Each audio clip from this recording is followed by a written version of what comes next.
Samla Shillong obaketek ashid bora. Ulo warak nam ya jelah about the job ia Junior Master Universe but Junior Master India. Haga jinga peniksa. Haga jingkia ka nerpo hadu unyo 4 kilo. Kan ni jinga kilan pat penidok sa kalong hapuni haga kanyau tarik mentau benai. Nalor bola job ia kita ki kusam haneng. Ashid ulawan do kadan ka benengkong. Haka IBBFF haka Junior but Master India haka National Championship Arajar FR. Akasi balang wasit lawan Samla Shillong.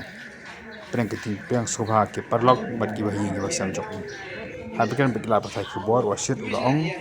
Ula ai buram ya dikajing jok jok usok pa jok ura jubora. Ulang ru unong kilan met ani unong penidok sa.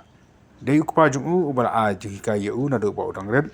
Ban penlong kamet ka basai pakran mat ka babiang kidok sa. Kaliang wasit ulapan pauru ba unong presta menyesemata hagipat JINGIAKOP ke wakum kini. First of all, thank you for congratulating me. I am feeling happy after winning the show, the Mr. Universe and Mr. India. So I want to express this to my dad, who has been coaching me, and my bhaiya, Robbie sir, who has been coaching me, and my mom, who has been supporting me. These three are the pillar of my success. They have been always been supporting me from the starting. Until now, they are supporting me whatever steps I'm taking in the future or not. Whether I want to play this competition or that competition, they are always there for me, for guiding me and supporting me.